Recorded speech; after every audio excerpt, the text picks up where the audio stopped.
জানতে চাইলাম ওরে দয়ার মালিক, আমরা কোন দিকে ধাবিত হব, কোন দিকে দৌড়াবো? আল্লাহ তাআলা বলেন মাগফিরাতের দিকে। ওরে বান্দা, গুনাহ মাফের দিকে দৌড়াও। আল্লাহ গুনাহ মাফের জন্য কার দিকে দৌড়াবো? আল্লাহ তাআলা বলেন রব্বিকুম, তোমাদের রবের নিকটে, তোমাদের রবের নিকটে গুনাহ মাফের জন্য দৌড়াও, গুনাহ মাফের জন্য দাবিত হও। কেন জানো নি? গুনাহ যদি মাফ না হয়, আমি আল্লাহ তোমাদের জন্য বানিয়ে রেখেছি এক জান্নাত। এই জান্নাত আমি কোনো কাফেরের জন্য বানাই নাই। এই জান্নাত আমি কোনো হিন্দুর জন্য বানাই নাই, খ্রিস্টানের জন্য বানাই নাই, ইহুদির জন্য বানাই নাই, বৌদ্ধর জন্য বানাই নাই। আমি আল্লাহকে যারা মানে না, এদের জন্য আমি জান্নাত বানাই নাই। যদি তোমার গুনাহ মাফ না হয়, তুমি ওই জান্নাতে যেতে পারবা না। অথচ কালিমাওয়ালা মুসলমান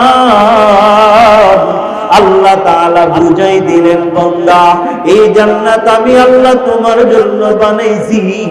এই জান্নাত তোমাকে ছাড়া আর কাউকে আমি দেব না। আমি আল্লাহর জান্নাত বড় পবিত্র। এই জান্নাতে কোনো গুনাহগার ঢুকতে পারবে না, কারণ গুনাহ হলো ময়লা। আমি আল্লাহর জান্নাত হলো পবিত্র। ওই পবিত্র ঘরে যে গুনাহ নিয়ে যেতে পারবা না। গুনাহ হইল অপবিত্র জিনিস, গুনাহ হইল নাপাক। নাপাক নিয়ে যেমন মসজিদেও কেউ কাউকে ঢুকতে দিবে না। যদি তার গা থেকে বাবা দুর্গন্ধ বের হয়, মসজিদ থেকে তাকে বের করে দেওয়া হবে। মাদ্রাসায় ঢুকতে দেওয়া হবে না, মাদ্রাসা থেকেও বের করে দেওয়া হবে। মজলিসেও থাকতে দেওয়া হবে না, মসজিদ থেকেও বের করে দেওয়া হবে। ওরে আল্লাহর বান্দা, আল্লাহর কসম করে বলে যায়, একটা গুনাহ কবিরার গন্ধ।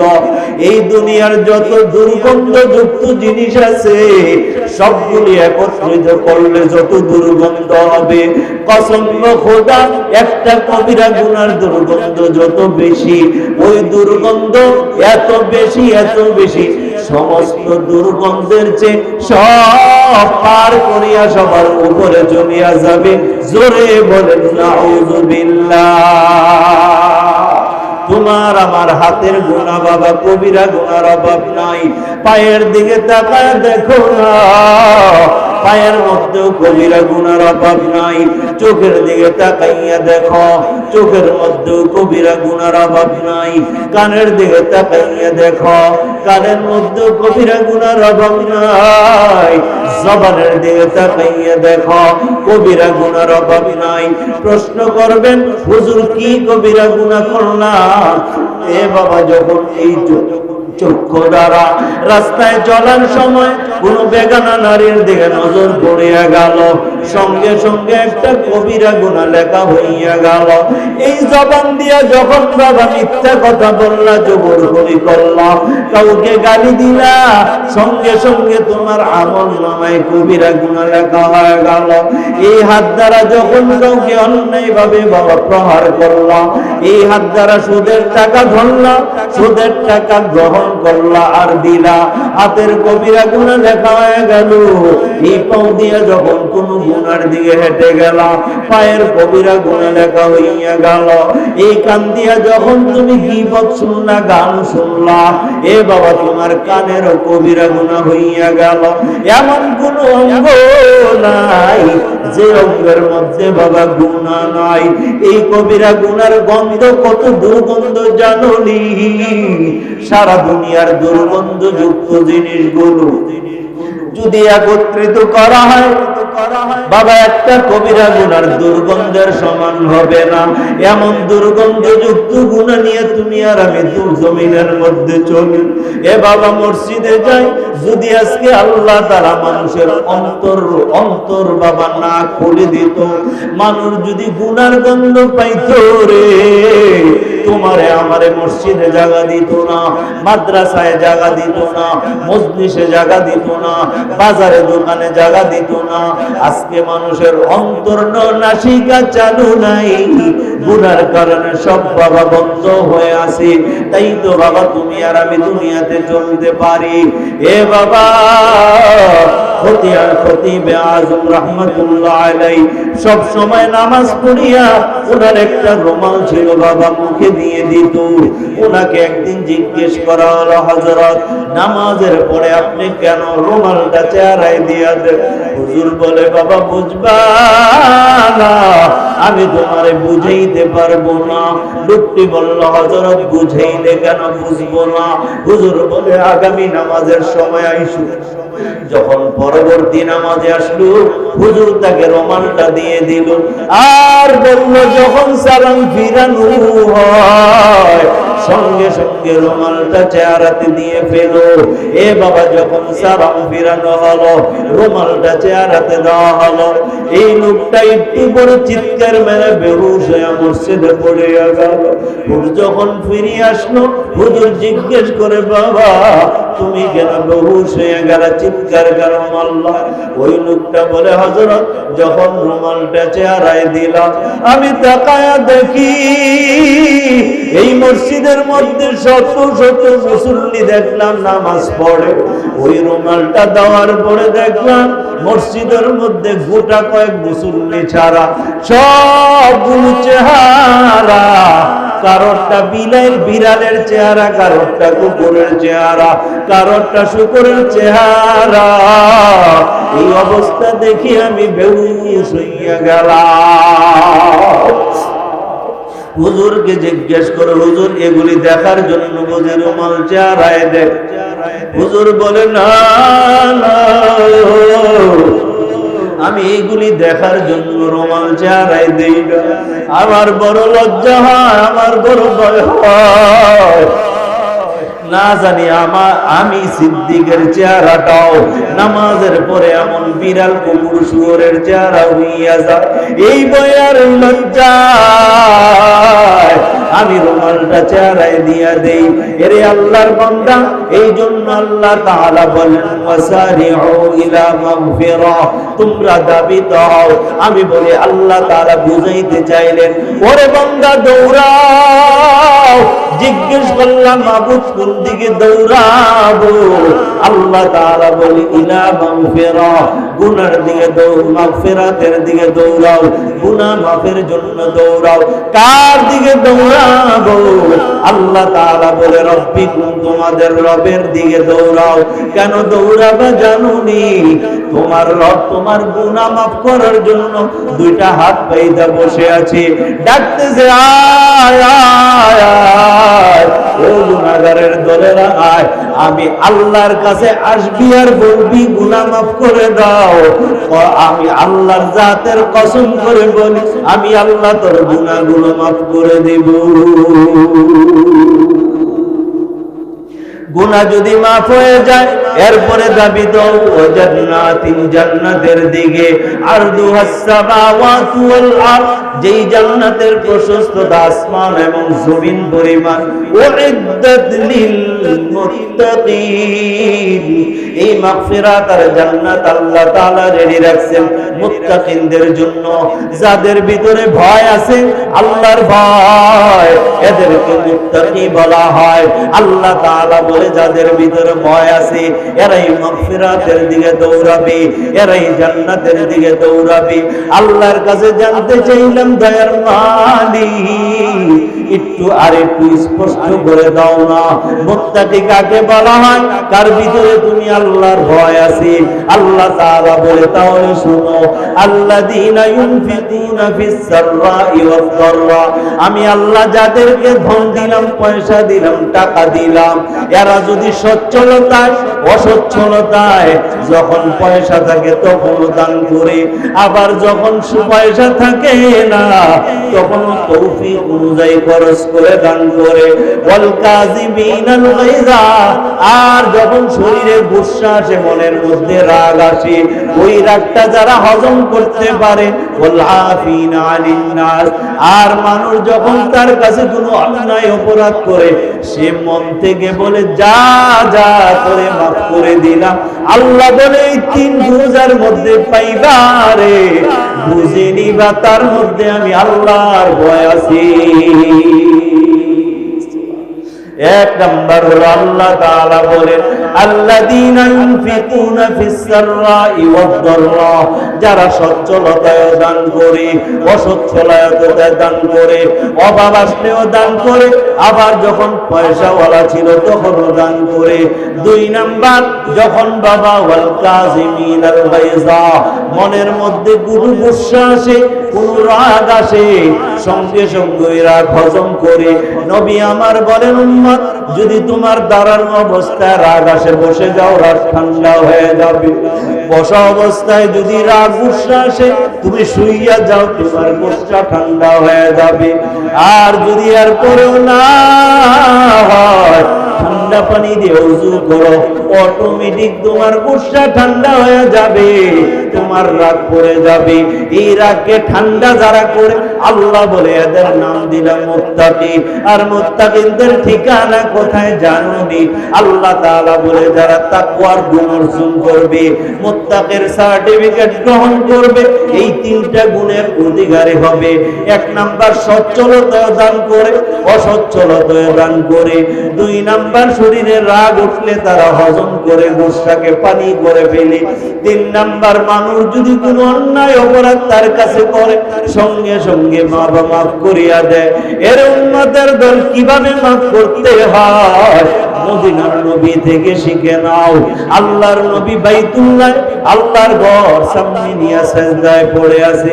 আবু জাহেলের দলেরা মরা একটা উটের আতু জুরিয়াইনা আমার নবীর মাথা মোবারকের উপরে যখন ফালাইয়া দেয়, নবী আমার মাথা উঠাইতে পারে না, আল্লাহর নবীর জানটা বের হইয়া জানে হাজির। আয়েশা থেকে বিশ্ব নবীর মাথার উপরে উটের আতু জুরি ফালাইয়া রাখছে, নবী উঠতে পারে না। নবী আমার হাতগুলো জাপটাই দিছে, পাগুলো জাপটাই দিছে, জীবনটা বের হইয়া যায়। ফাতেমা কান্দে আর বলে, ও মক্কার লোকেরা কই, আমার বাবা বড় এতিম, আমার বাবার মাও নাই, বাবাও নাই। আজকে দেখো আমার বাবার মাথার উপর উঠে রাতু জুড়ি চাপাইয়া দিয়া রাখছি, আমি সরাইতে পারি না। ছোট্ট মেয়ে ফাতেমা বড় কষ্ট করে আমার নবীর মাথার উপর দিয়ে উঠে রাতু জুড়িটা বাবা সরাইয়া দেয়। নবী আমার উঠলেন, দেখলেন যে বাইতুল্লাহর এক কোণা আবু জাহেল বসাইবা, এরা হাসতেছে। নবী বুঝে গেলেন এই উটের আতু জুড়ি আর কেউ দেয় নাই, আমার চাচা দিয়েছে। নবী আমার উঠলেন, সোজা চাচার দিকে হাঁটতে শুরু করলেন। আবু জাহেল বসাইবা এগুলো মনে করলো মুহাম্মদ বুঝি আয়েশায় একটা ঘুষি চাপায়া দিবে। এরা বাবা ভয়ে আতঙ্ক ছিল, মুহাম্মদের ঘুষির ভার নেওয়ার মতো শক্তি কারো নাই। এরা ভয়ার্ত ছিল, কিন্তু আমার নবী মায়ার নবী দয়ার নবী যে কি করলেন, নবী যাইয়া গালিও দিলেন না, একটু রাগও হইলেন না, দমক দিলেন না, নিচু আওয়াজে নরম সুরে ডাক দিলেন, ইয়া আম্মি, হে আমার চাচা, আপনি যে উটের আতু জুড়িটা দুই হাতে বহন করে নিয়ে আমার মাথার উপরে দিলেন, এই উটের আতু জুড়িটা অনেক ওজন, আমি মুহাম্মদ মাথা উঠাইতে পারতেছিলাম। ও চাচা আমার, আপনি যদি এই উটের আতু জুড়ি উঠাইতে হাতে ব্যথা পাইয়া থাকেন, আল্লাহর হস্তে আমাকে ক্ষমা করে দেন, আমি আপনার কাছে মাপ চাই। আবু জাহেলের দিন গলে না, উপস্থিত সাধারণ অনেক কাফের নবীর এই ব্যবহার দেখিয়া সঙ্গে সঙ্গে দুইটা সামনে বাড়াইয়া দিয়া বলে, মুহাম্মদ আমাদেরকে কালেমা পড়াইয়া মুসলমান বানায়া দাও। নবী আল্লাহ তাআলা বলেন যার ভিতরে তিনটা গুণ থাকবে, আল্লাহ তাআলা বলেন এক তো মুত্তাকি, আর একটা উপাধি দিলাম, এটা হলো স্পেশাল উপাধি। এই উপাধিটা যাদের মাঝে থাকবে এরা জান্নাতে হাসতে হাসতে ঢুকে যাবে। আর এদেরকে বড় মহব্বত করি, এদেরকে আল্লাহ তাআলা বলেন এরা হইল মুহসিনিন, ওয়াল্লাহু ইউহিব্বুল মুহসিনিন। আল্লাহ তাআলা বলেন আমি মুহসিনদেরকে আল্লাহ তাআলা ভালোবাসেন।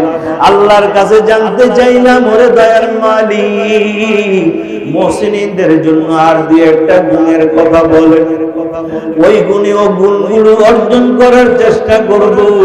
আল্লাহ তাআলা বলে তাহলে শুনো মুহসিনিন কারা হবে, ওয়াল্লাযীনা ইযা ফাআলু ফাহিশাতান আও যালামু আনফুসাহুম যাকারুল্লাহ ফাস্তাগফিরু লিযুনুবিহিম ওয়া মান ইয়াগফিরুয যুনুবা ইল্লাল্লাহ ওয়া লাম ইউসিররু আলা মা ফাআলু ওয়া হুম ইয়ালামুন।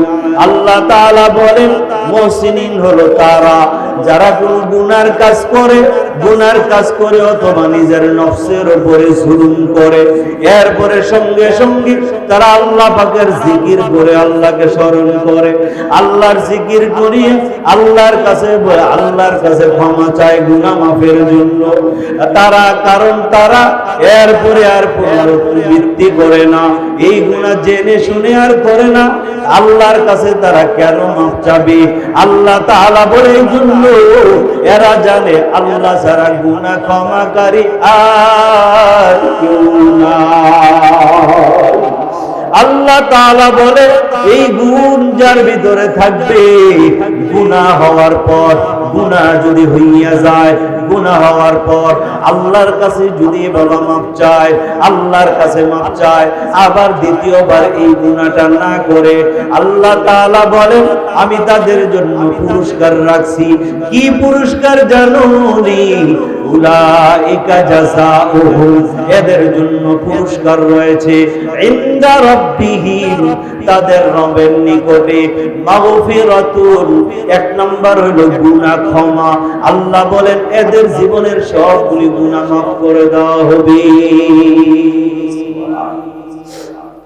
এতক্ষণ আপনাদের সামনে যে আয়াত পেশ করলাম, এই আয়াত থেকে এই কথাটা আমাদের সামনে স্পষ্ট, আল্লাহ তাআলা আমাকে আপনাকে গুনাহ ক্ষমা করতে চায়। আল্লাহ চায় আর আমি আমার বান্দারা আমার কাছে গুনাহ মাফ চাবে, আমি এদের গুনাহ মাফ করে দিব। আপনি ইতিহাস তালাশ করে দেখেন, তাফসীরের কিতাব পড়েন, ইতিহাস পড়েন, আখিরি নবীর উম্মত ছাড়া সমস্ত নবী পয়গম্বরের উম্মতেরা নবীর কাছে যায় বলতো নবী আমরা গুনাহ করেছি, আল্লাহর কাছে আপনি বলেন আমরা তওবা করতে চাই, আল্লাহ যেন আমাদের গুনাহ মাফ করে দেয়। আল্লাহ কারো দরখাস্ত কবুল করতেন, অনেকের দরখাস্ত কবুল করতেন না, আল্লাহ এদেরকে মাফ করতেন না। হযরত মূসা আলাইহিস সালাতু ওয়াস সালাম যখন ওহী প্রাপ্ত হইলেন, ওহী প্রাপ্ত হওয়ার পরে ফেরাউনের কাছে গেলেন, যা দাওয়াত দিলেন, এরে বুঝাইলেন, দুনিয়া বুঝাইলেন, আখিরাত বুঝাইলেন, জান্নাত বুঝাইলেন, জাহান্নাম বুঝাইলেন, আল্লাহর তাওহীদ বুঝাইলেন, তাওহীদের দাওয়াত দিলেন, দুনিয়া আখিরাতের আযাবের কথা বললেন, কবরের কথা বললেন। ফেরাউন তো মূসা আলাইহিস সালামের দাওয়াত কবুল করলই না, বরঞ্চ খোদাই দাবি করল, আল্লাহ আমি খোদা, জোরে কোন নাউজুবিল্লাহ। ফেরাউন খোদা দাবি করলো, মূসা আলাইহিস সালামের বংশ বনি ইসরাইলের উপরে নির্যাতনের স্টিমরোলার চালায়। শেষ পর্যন্ত হযরত মূসা আলাইহিস সালাতু ওয়াস সালাম সবাইকে নিয়ে পরামর্শ করলেন, যেইভাবে আমাদের উপর অন্যায় অত্যাচার চলতেছে, চলো আমি তোমাদেরকে নিয়ে দেশ ছেড়ে চলে যাই। সবাই বলে হ্যাঁ আমরা তৈয়ার আছি। হযরত মূসা আলাইহিস সালাম সবাইকে নিয়ে রওনা দিলেন। এই খবর ফেরাউনের কাছে যায় পুচ্ছে যে মূসা বনি ইসরাইল তার বংশের সব লোক নিয়ে দেশ ছেড়ে পালাইতে তারা শুরু করছে, তারা রওনা দিয়েছে। ফেরাউন বলে চলো, সৈন্যদের নিয়ে তাদের পিছনে ছুটলো। মূসা আলাইহিস সালাম চলছেন, শুনলেন পিছন দিয়ে ফেরাউন আসতেছে। মূসা বলেন তোমরা সামনে তাড়াতাড়ি চলো।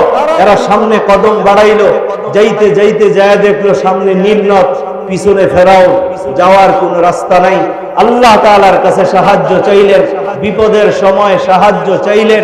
বিপদের সময় সাহায্য মুসলমানরা, ইমানদাররা চায় কার কাছে বলে? জোরে বলে। আমি আর আপনি টাকা না থাকলে যাই আশা ব্যাংকে আর গ্রামীণ ব্যাংকে, সুদী কারবারের নিকটে, ঠিক কি রাখো। বিপদে পড়লে যাই নেতার কাছে, নেতা আমারে বাঁচাও না ভাইয়া। যখনই বিপদ তখনই সেজদা, যখনই বিপদ তখনই দুটো হাত আল্লাহর দরবারে উঠান। আল্লাহর কসম, আমাকে কেউ উপকার করতে পারবে না, কেউ ক্ষতিও করতে পারবে না। উপকার আল্লাহই করবে, প্রতিদিন হয় আমার গুনার কারণে হবে। আল্লাহ ছাড়া দুনিয়ার কেউ আমাকে কিচ্ছু করতে পারবে না। কথা ঠিক কিনা বলেন? ফেরাউন চেয়েছিল আজীবন থাকবে, পারে নাই। নমরুদ চেয়েছিল আজীবন থাকবে, পারে নাই থাকতে, কেউ পারে নাই। ফ্যাসিস্ট সরকার চেয়েছিল ৪১ সাল পর্যন্ত থাকতে, পারে নাই। কিয়ামত পর্যন্ত থাকতে পারবে না। আল্লাহ যাকে চাবে সেই থাকবে, আল্লাহ যাকে চাবে না পারবে না। কথা ঠিক কিনা বাবা? পারবে না কেউ। এই জন্য কাউকে ভয় করবেন না, কারো চোখ রাঙ্গা নিতে ভয় পাবেন না, কোন নেতার ধারস্থ হবেন না। যদি দেখেন বিপদ, যদি দেখেন জুলুম, যদি দেখেন অত্যাচার, দুটো হাত আল্লাহর দিকে বাড়ায় দেন। আমি তো বলবো এই ৪০ সাল টার্গেট নিয়ে যারা ক্ষমতায় ছিল এদের আন্দোলনে লাগে নাই, ওলামায়ে কেরামদের চোখের পানি এদেরকে ডাকতে বাধ্য করেছে। কথা ঠিক কিনা? এই জন্য বিপদের সময় চাইবেন কার কাছে? জোরে বলে।